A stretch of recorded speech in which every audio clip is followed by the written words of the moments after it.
Hey everyone, welcome back to our study, Unchained, Living Free from Surprisingly Common Addictions. This week, we're talking about Chapter 5, The Dark Place. This session deals with a very common addiction in today's world, but one that can be really difficult to talk about: pornography. Shame, guilt, fear, confusion, all of these emotions are wrapped up in this secret addiction. But through the love and grace of Christ, we can find freedom and healing. Let's start talking about it. My story starts when I was about 13, 14 years old. I began to look at pornography and began to live a separate life outside of the normal me. Eventually got caught by my parents and was embarrassed, and because of this desire to look at this thing again, I continued to do it and become crafty in my ways of getting away with looking at pornography. Because I never got help with it to overcome it, it led to when I got into college and had a little bit more freedom, it led to chat rooms. And those chat rooms allowed me the liberty to talk with people about sexual things, and I justify that in my own way because I wasn't having sex. So I went from getting high off looking at pornography to getting high at being in chat rooms and talking about sexual things. And then it went from talking with people my age to, okay, let's see what else is out there. So I started talking to older women to maybe learn something new and get a high that way. And then that started fading off. And eventually I started talking to people at a younger age, younger than myself at the time. I was around 21, 22.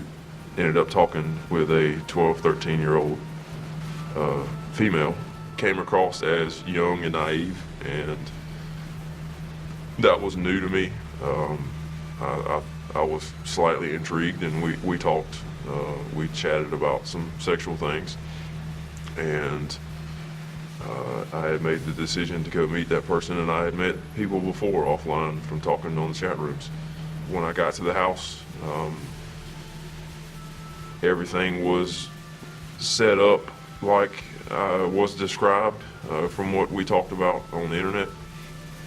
And I remember when I walked into the house, I saw some curtains go back on the doorway, and I saw footsteps. And at that point, I knew something bad was about to happen.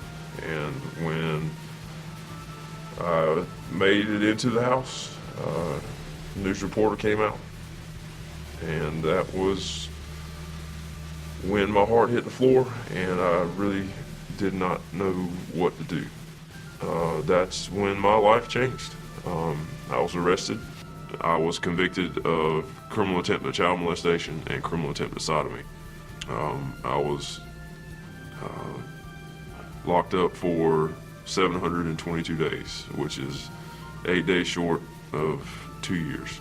My decision to go see that person, my decision to not get help, my decision to look at pornography, all those decisions add up to a decision that has affected the rest of my life.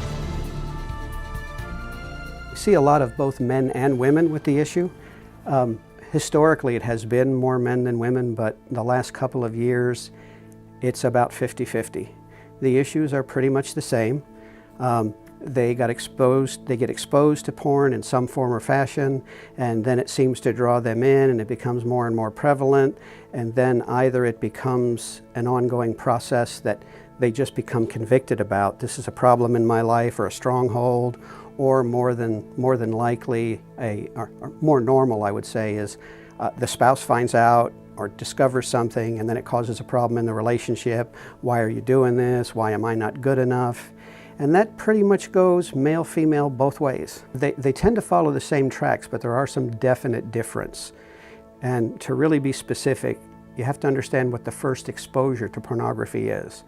If we're talking about a voluntary exposure, that's easier to understand. I mean, some people get forced into things through abuse, and that's different.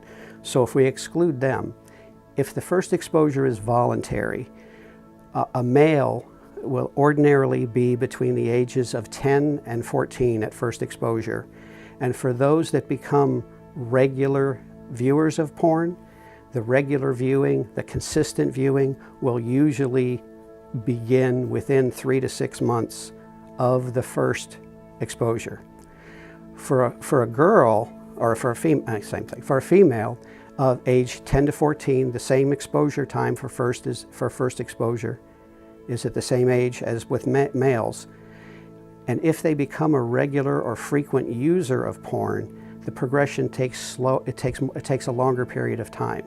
Usually girls that become frequent viewers don't become frequent viewers until 6 to 18 months after their first exposure. So that part of it is a little slower. The percentages of women that are viewing porn these days is what no one really understands. 10 years ago, plus or minus, the numbers were in overall porn viewing. Now this is digital porn, this is online or video, anything digitally transmitted. 95 to 98% of all viewers 10 years ago were male. So 2 to 5% were female, depending on the numbers. Today, just as of this past summer was the last report I had, 25% of all porn views now are female. So it's 75-25. The darkest problems with the issue of porn is that it's viewed as victimless. There's two very different aspects of this. The people that participate in sexual videos are oftentimes abused, neglected. They are oftentimes in sex trafficking. In other words, regardless of what it looks like on the screen, there's a huge percentage that are absolutely being taken advantage of and exploited. That part most people seem to understand. Obviously, as a counselor, more often than not, we see the other side, from the consumer side. And there's where we see a whole different aspect. As I mentioned earlier, a wife sees a husband's porn use as a full-on affair, as an encounter with an actual person. The level of emotional and devastation is exactly the same. Men don't tend to see it that way when they find out that their wife has been involved in pornography, except for it lends to incredible levels of insecurity and disrespect, and it crumbles the relationship. The effect on the family is exactly the same as any addictive behavior, drugs or alcohol, with an exception. Typically something like this isn't widely known. The kids don't know, the extended family doesn't know, but the effect on the children of the eroding relationship with the parents is exactly the same as if it was alcohol or drugs.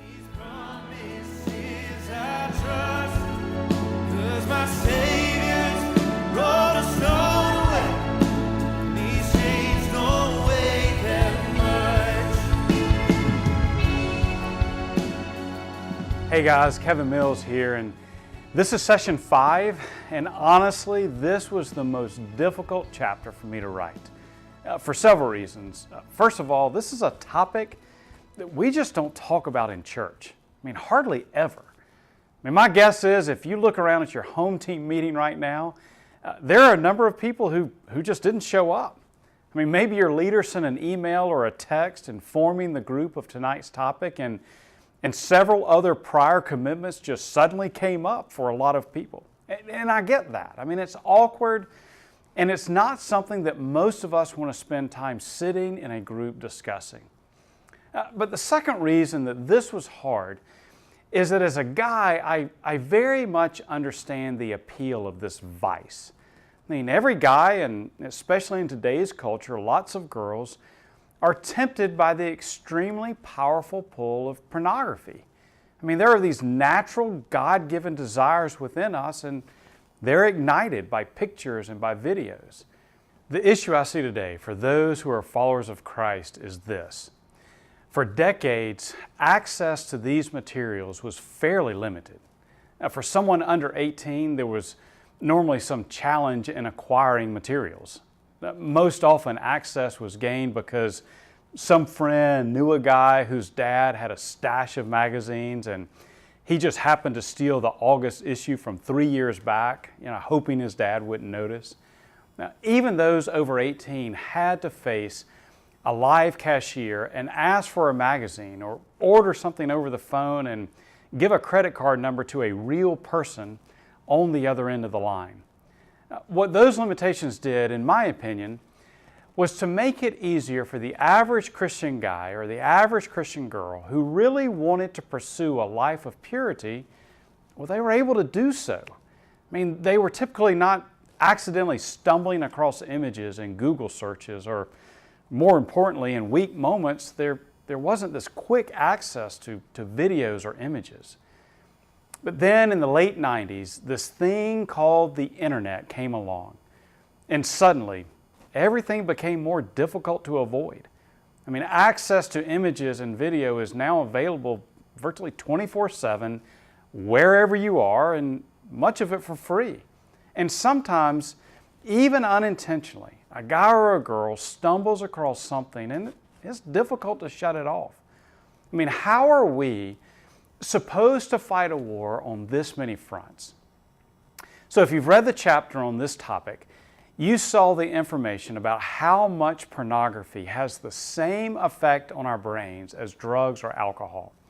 I mean, this addiction is just very much the same. The chemicals released in our brains cause certain neurological pathways to form, and it's difficult to undo what has been done.